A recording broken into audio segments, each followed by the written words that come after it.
नमस्कार, आदाब। मैं हूं राहुल अकरम और आप देख रहे हैं मेरा हिंदी यूट्यूब चैनल। साथियों, वीडियो शुरू करने से पहले आपको जानकारी दूं कि आज हम इस वीडियो के अंदर बात करेंगे कि एससी एसटी आबादी की भूमि की जमीन को अपने नाम कैसे करना चाहिए। यानी कि मैं आज आबादी से संबंधित एससी और एसटी की भूमि के ऊपर बात करूंगा और फिर उसके बाद बात करूंगा कि बीघा कितने प्रकार का होता है और किस किस राज्य में कितने वर्ग मीटर का या कितने कितने फीट का बीघा होता है। हर एक राज्य के बारे में मैं इस वीडियो के माध्यम से आज आपको जानकारी दूंगा। आज मैं आपको विस्तार से जानकारी दूंगा कि एससी एसटी अनुसूचित जनजाति के व्यक्ति की भूमि को कैसे खरीदा जा सकता है और इस पर क्या खरीदने पर प्रतिबंध है, यानी कि प्रतिबंध क्या है इस व्यक्ति की जमीन को खरीदने पर एससी और एसटी के व्यक्ति की।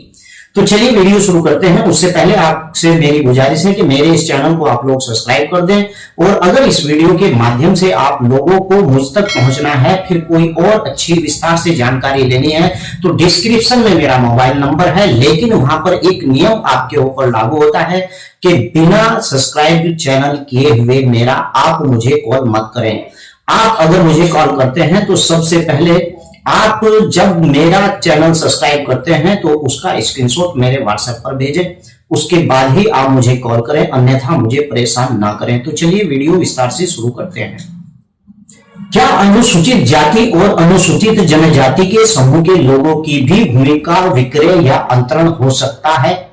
यानी कि हर व्यक्ति के दिमाग में यही बात चलती है कि क्या अनुसूचित जनजाति यानी एससी एसटी वर्ग के व्यक्ति की भूमि को लिया जा सकता है, यानी रजिस्ट्री कराया जा सकता है। तो चलिए विस्तार से बात करते हैं। अगर एसटी और एससी की भूमि कृषि भूमि है तो उसके बारे में मैं अभी बात करता हूं, कृषि भूमि को कैसे लिया जा सकता है। साथियों, अनुसूचित जाति अनुसूचित जनजाति के सदस्यों पर क्या किस प्रकार का प्रतिबंध है अपनी भूमि बेचने के लिए। धारा 157 के अनुसार अनुसूचित जाति का कोई भी भूमिधर अपनी भूमि यानी उस भूमि को वह विक्रय, दान या अनुसूचित जाति के सदस्य के अलावा किसी अन्य व्यक्ति को नहीं कर सकता। और यहां पर आपको बता दूं कि कलेक्टर की बिना अनुज्ञा के प्राप्त करे हुए भूमिधर अपनी भूमि का विक्रय या दान या अनुसूचित जनजाति के व्यक्ति के अलावा किसी और व्यक्ति को नहीं कर सकता। और साथियों, आपको बता दूं कि कलेक्टर अनुज्ञा प्रदान कैसे करता है और कैसे वह मना भी कर सकता है कि अगर आप किसी अनुसूचित जनजाति के व्यक्ति की भूमि को खरीदते हैं तो किस प्रकार से कलेक्टर उस पर परमिशन देता है और किस प्रकार से उस पर परमिशन नहीं देता है। यदि कलेक्टर अनुज्ञा प्रदान करने से मना कर देता है, यदि प्रार्थना पत्र देने के दिनांक को प्रार्थी के द्वारा उत्तर प्रदेश या कहीं भी धारित कुल भूमि का क्षेत्रफल यानी कि 1.26 हेक्टेयर यानी कि 3 बीघा यानी कि 3 एकड़ से कम भूमि रह जाती है या फिर क्षेत्रफल 1.26 हेक्टेयर से कम रह जाता है तो उस प्रकार की भूमि पर कलेक्टर उस व्यक्ति को परमिशन नहीं देता है।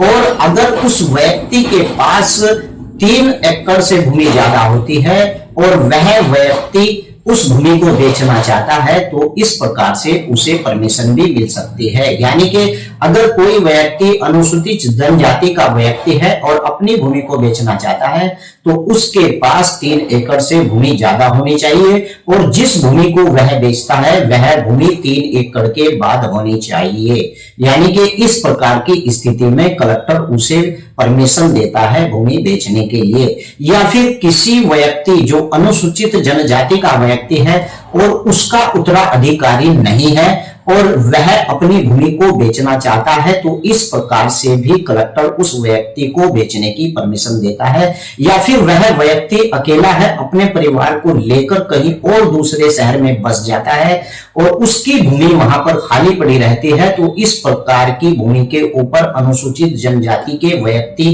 के ऊपर भी उसकी भूमि बेचने की यानी परमिशन कलेक्टर दे देता है। या फिर कोई व्यक्ति गंभीर बीमारी से ग्रस्त हो, अनुसूचित जनजाति का व्यक्ति, और वह अपनी भूमि बेचना चाहता है तो कलेक्टर उसे भी भूमि बेचने के लिए परमिशन दे देता है। यानी कि अनुसूचित जनजाति के भूमिधरों की भूमि का अंतरण पर इस प्रकार से प्रतिबंध है जो मैं आपको बता रहा हूं।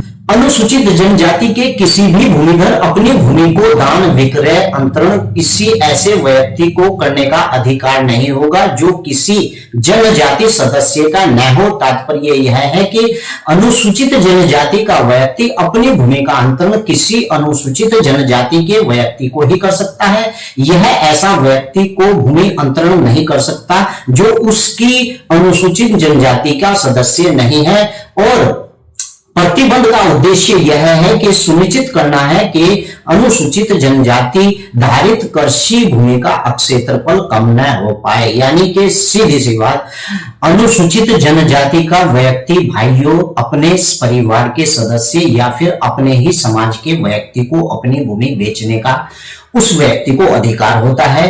अपने ही समाज के व्यक्ति को, अगर वह भिन्न समाज के व्यक्ति को बेचता है तो उस पर आपको कलेक्टर की परमिशन लेनी पड़ेगी, बशर्ता उस व्यक्ति के ऊपर उत्तर प्रदेश के अंदर, क्योंकि हर राज्य के अंदर एक लिमिट लगाई हुई है कि इतनी भूमि के बाद वह बेच सकता है।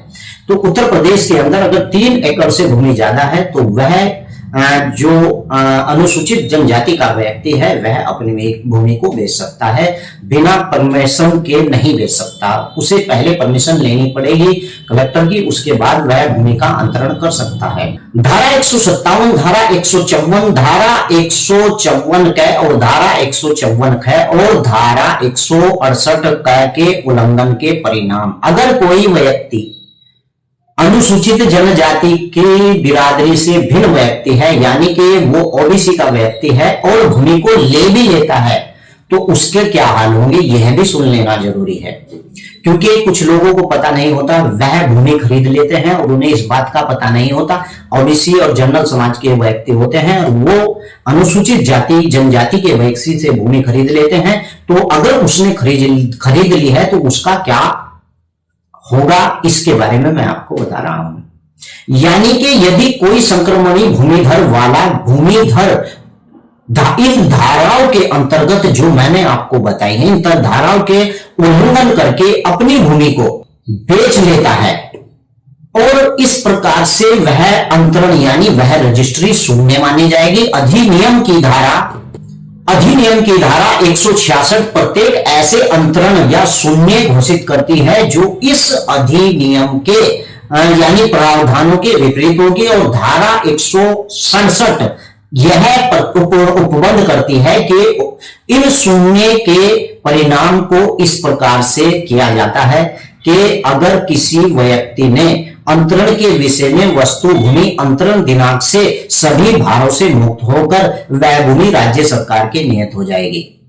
यानी अगर किसी ने उस भूमि का रजिस्ट्री कर लिया है तो वह भूमि वापस राज्य सरकार को चलाई जाएगी। और दूसरे नंबर पर यह प्रतिबंध लगता है कि अंतरण के विषय की वस्तु यानी कि वो जो भूमि उसने खरीदी है अंतरण के दिनांक से जिस दिन से बेची थी सभी भार मुक्त होकर उत्तर प्रदेश को चली जाएगी। और भूमि स्थित ग्रह यानी कि भूमि पर जो लगे हुए हैं वृक्ष, फसल, कुएं सभी भारों से मुक्त होकर यानी कि राज्य सरकार को वह भूमि चली जाएगी। यदि कोई व्यक्ति उसके अंतरण के अंतरित और अजनबी यानी उस जमीन को काबिज है तो कलेक्टर ऐसे व्यक्ति को बेदखल कर आदेश देगा और उसके खिलाफ कार्रवाई भी होगी।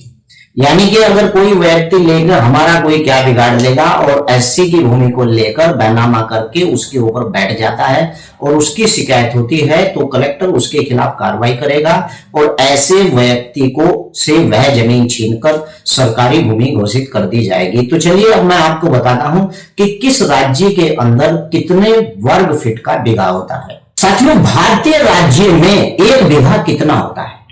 बहुत अच्छी बात है, बहुत ही अच्छा प्रश्न है और अधिकतर लोगों को इस बात की जानकारी नहीं होती है कि किस राज्य में बीघा कितने वर्ग फीट का होता है। तो चलिए मैं आपको बता रहा हूं, मैं हूं ना।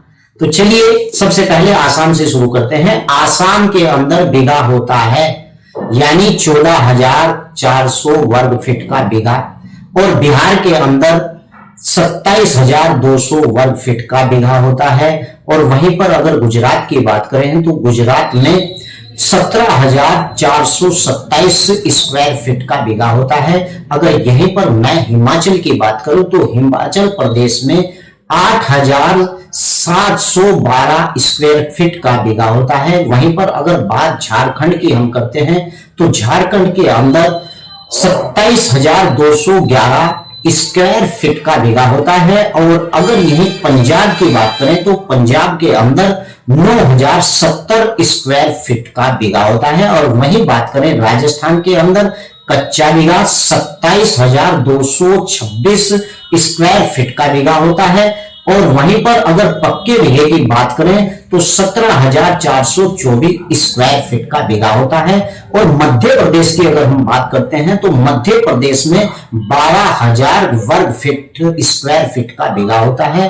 और वहीं पर अगर हम उत्तराखंड की बात करें तो उत्तराखंड में 6,804 स्क्वायर फीट का बीघा होता है। वहीं पर अगर हम उत्तर प्रदेश की बात करें तो 27,000 यानी कि स्क्वायर फीट का बीघा होता है। और पश्चिम बंगाल के अंदर 14,348 स्क्वायर फीट का बीघा होता है। जी हाँ, यह सब मैंने रटे हुए हैं, सब मुझे याद है। आशा करता हूं कि मेरी यह वीडियो आपको अच्छी लगी होगी, लेकिन मेरी इस वीडियो को आप ज्यादा से ज्यादा शेयर करें फेसबुक और व्हाट्सएप पर, क्योंकि अधिक लोगों को इस बाबत जानकारी होनी चाहिए। जय हिंद, जय भारत, खुदा हाफिज।